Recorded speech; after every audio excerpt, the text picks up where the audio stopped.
When humanity finally spoke to the galaxy, the universe thought we were mute. That misunderstanding would cost them everything.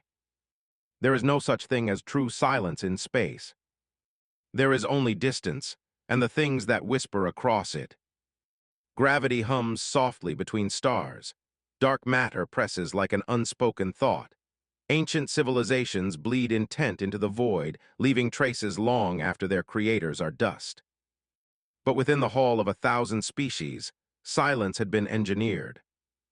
The chamber existed nowhere and everywhere at once, folded inside a lattice of higher dimensions so stable that even supernovas would pass unnoticed outside its walls. Light bent gently along curved horizons. Time flowed evenly, mercifully slow. This was where decisions were made that shaped epochs. This was the Galactic Conclave. Around the vast circular assembly floated representatives of civilizations, so old their origins had become mythology even to themselves. Some were singular minds inhabiting colossal biomechanical forms. Others were collectives, thousands of bodies sharing one consciousness. There were entities made of crystal lattices vibrating with thought, beings of plasma held together by electromagnetic will, and intelligences that required entire artificial stars just to sustain a single conversation. Every known path of evolution was represented. Every successful one. At the center of the hall stood a single, unremarkable table. And seated at it were humans. No honor guard, no orbital armada looming in subspace, no psychic herald announcing their arrival. Just 5 biological organisms, bound by gravity, chemistry, and fragile flesh. They breathed air, they blinked, they waited. To the conclave, this was unsettling. Not because humanity appeared powerful, but because they appeared absent. Most species could be felt before they were seen. Their thoughts rippled outward, their technologies screamed across dimensions, their very presence left scars in probability. Humans did none of that. They were quiet. The conclave had already given them a designation. The Silent Ones. The name carried no respect. It was an observation.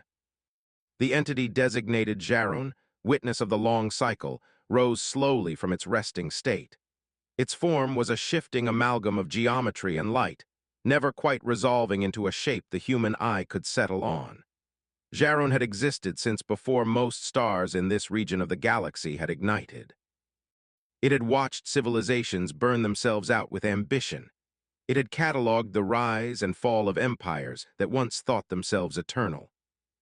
Humanity, by comparison, was recent. "You stand before the conclave," Jarun began, its voice bypassing sound entirely and manifesting directly as meaning in every present mind. "At the conclusion of your observation period." The words carried weight, finality. "Your species has achieved faster than light travel. You have colonized beyond your origin system. You have encountered other minor civilizations and survived." Images appeared in the air, human ships leaping between stars, settlements clinging to marginal worlds, brief, violent conflicts with alien species that had not expected resistance. "Your technological growth rate is notable," Jarun continued. "Your adaptability is above average." A pause. "Your internal instability, however, is extreme." The projections changed. Human history unfolded in brutal clarity. Wars without number, nations rising and collapsing, ideologies clashing, mutating, consuming millions. Cities burned, borders shifted, flags changed, fell, rose again. "You are a species that turns its aggression inward," Jarun said. "You destroy yourselves more efficiently than any external threat ever has." Several ancient minds pulsed with agreement. "Despite this," Jarun continued, "you have persisted." Another pause. "This persistence has been inconvenient." The word echoed. "Inconvenient how?" one of the humans asked calmly. Jarun's attention focused on the speaker, a male, average in height, neural activity within expected parameters. "Your expansion trajectory intersects regions already claimed," the entity replied. Your presence increases the probability of conflict.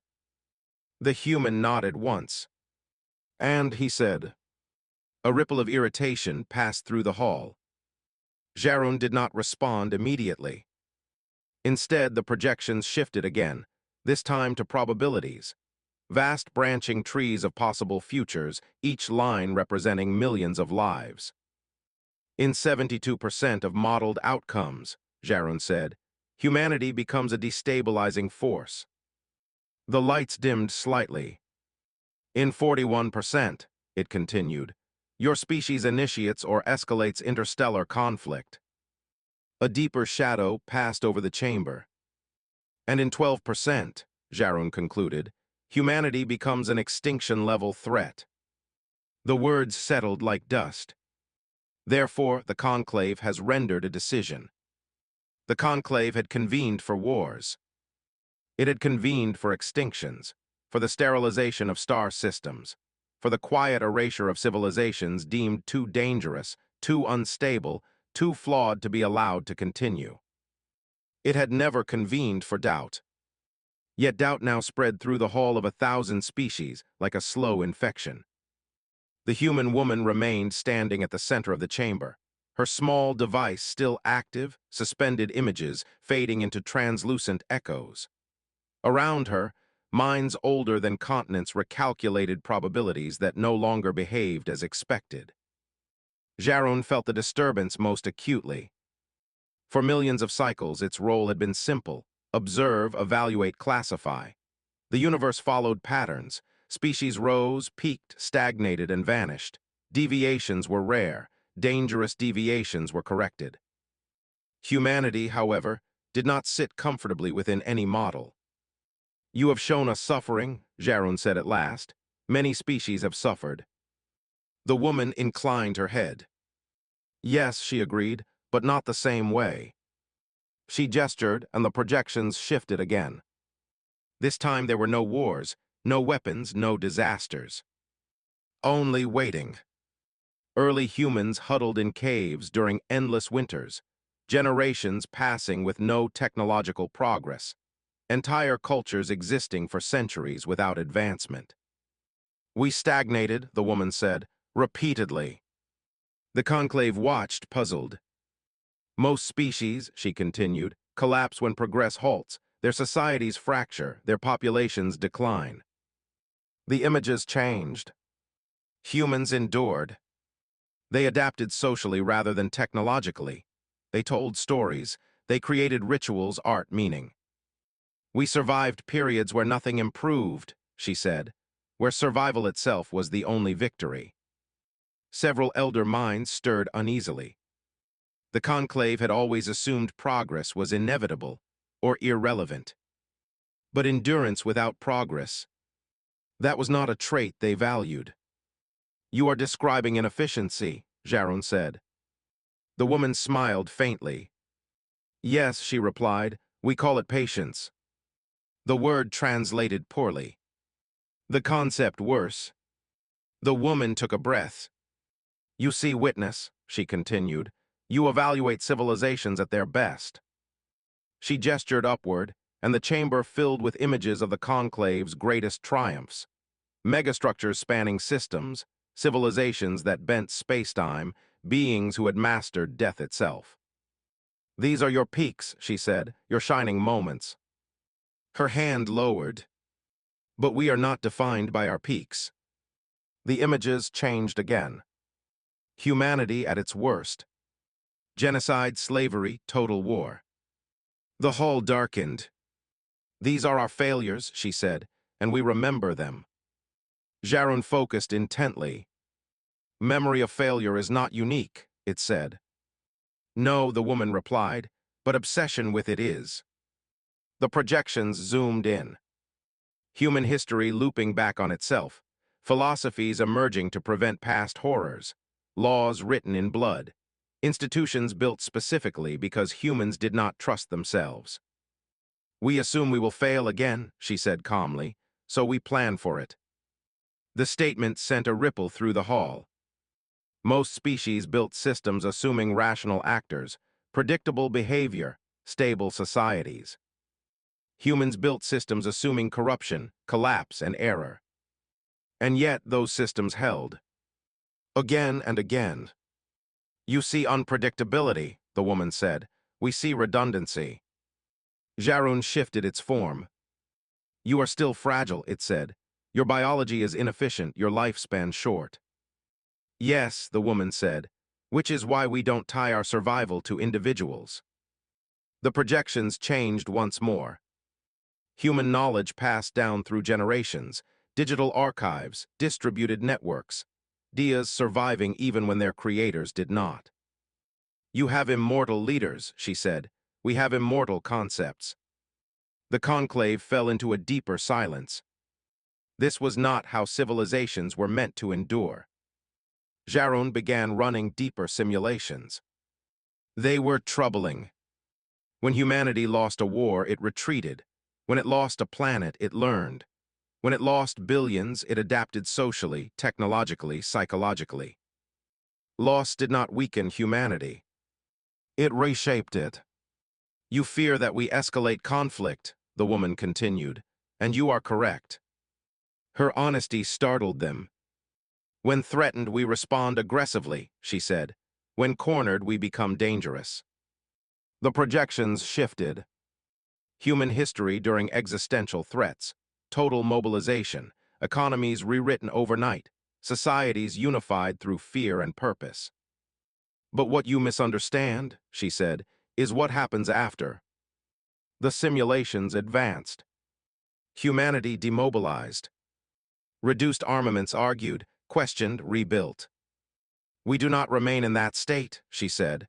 We burn, then we cool. Jarun felt the weight of the words. Most species that achieved total war never recovered psychologically. They became empires or monsters. Humans returned to internal conflict. Messy, inefficient. Alive. You see cycles, the woman said. We live them.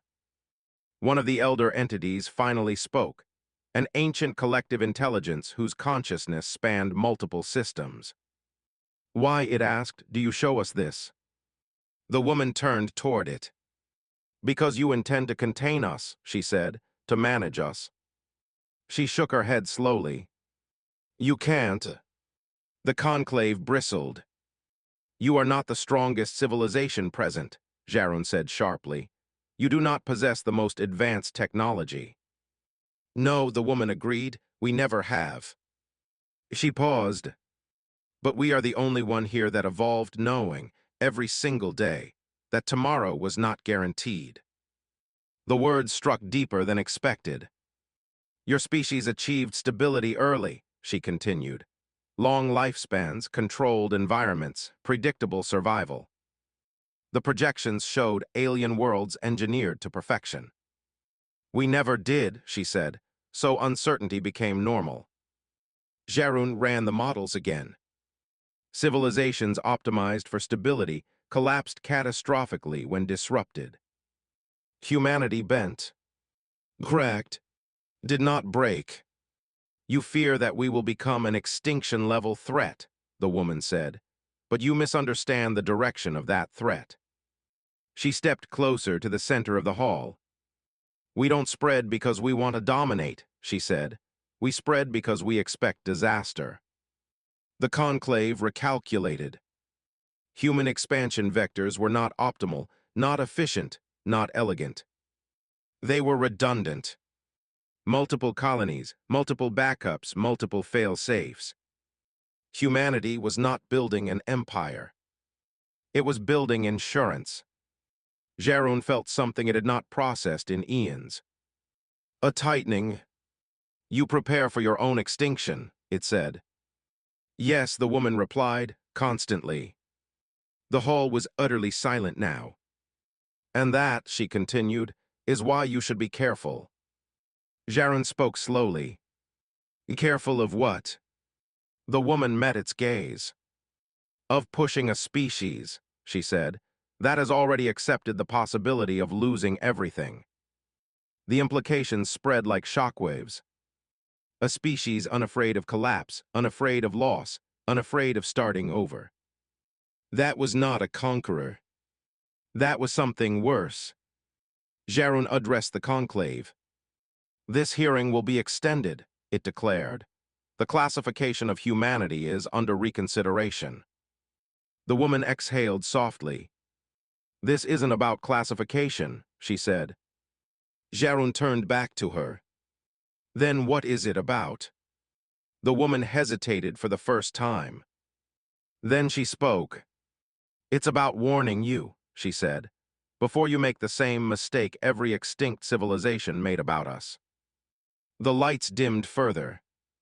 And what mistake is that? Jarun asked. The woman's answer was quiet. You think we're still trying to win. The words lingered in the hall of 1,000 species. You think we're still trying to win. For the first time in its existence, the Galactic Conclave did not immediately know how to respond. Jarun felt the weight of something it could not quantify. The simulations that had once obeyed clean logic now produced branching outcomes that refused to collapse into certainty. Explain, the witness of the long cycle said at last. The human woman nodded slowly, as if she had expected the question. We stopped defining success as victory a long time ago, she said. The device in her hand activated once more. But this time there were no battles. No wars, no explosions. Only maps. Star charts unfolded across the chamber, dense webs of human expansion, stretching outward not in clean, efficient lines, but in overlapping arcs. Redundancy layered upon redundancy. You assumed we were expanding randomly, she said, that we were competing, claiming territory. The projections zoomed out. Human colonies appeared fragile, small, scattered. Then the data overlays emerged. Population thresholds, self-sustaining ecosystems, independent industrial chains. Each colony could survive alone. You build empires, the woman continued. We build fragments. Jarun focused intently. Fragments were inefficient, vulnerable, wasteful. Unless you are dispersing risk, it said. Yes, the woman replied, on a species-wide scale. The conclave stirred. Most civilizations centralized power, knowledge, resources, control. Humanity fractured itself deliberately. We expect catastrophe, the woman said, because it always comes. The projections changed again. Gamma ray bursts, rogue AIs, interstellar pandemics, vacuum decay events. Threats the conclave quietly prepared for, but never truly accepted. You plan to survive events that would erase entire sectors, Jarun said. We plan to survive failure itself, the woman corrected. She looked around the hall. You asked why we're quiet, she said. It's because shouting is what you do when you're trying to prove something. The chamber darkened further. We don't need to prove ourselves, she continued. We already know how fragile we are. That word again. Fragile. Jarun ran the deepest models it had. And for the first time, it saw it. Civilizations optimized for stability shattered when that stability was broken. Humanity did not shatter. It scattered, then reassembled. You fear that we will dominate the galaxy, the woman said, but domination requires permanence. She shook her head.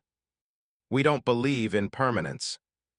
The conclave recoiled, not physically but cognitively. Every ancient species present had chased permanence, immortality, eternal rule. Humans had abandoned the idea entirely.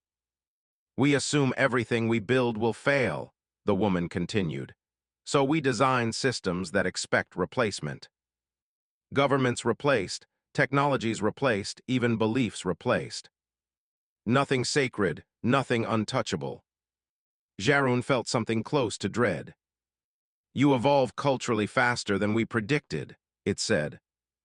Yes, the woman replied, because we don't cling to what no longer works. She paused. That includes identities, borders, even ourselves. The projections shifted again. Human minds now, augmented, distributed, partially synthetic. Not a single evolutionary path, but thousands. You fear that will become something unrecognizable, she said. She met Jaron's gaze. We already have. The conclave fell into absolute silence. Jaron addressed the assembly. The classification of humanity as a minor civilization is hereby revoked. A ripple passed through the hall. Humanity will not be placed under custodial oversight. Another ripple. You will be granted autonomous status. The woman exhaled. That was never the concern, she said. Jaron turned to her. Then what is? The woman hesitated. Then she spoke the truth they had all been avoiding. You don't understand what happens when you try to contain a species that doesn't fear collapse, she said. You force it to prepare. The projections changed one final time. Not simulations. Predictions. Humanity pushed, restricted, controlled. The outcomes were not violent. They were quiet. Humans withdrew, disappeared into deeper space, broke contact.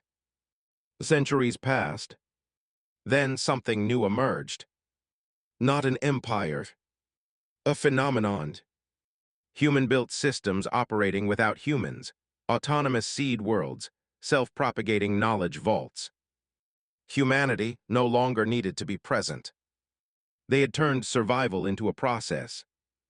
You see, the woman said softly, if you leave us alone, we stay human. The implications struck like a supernova. And if we don't? Jaron asked.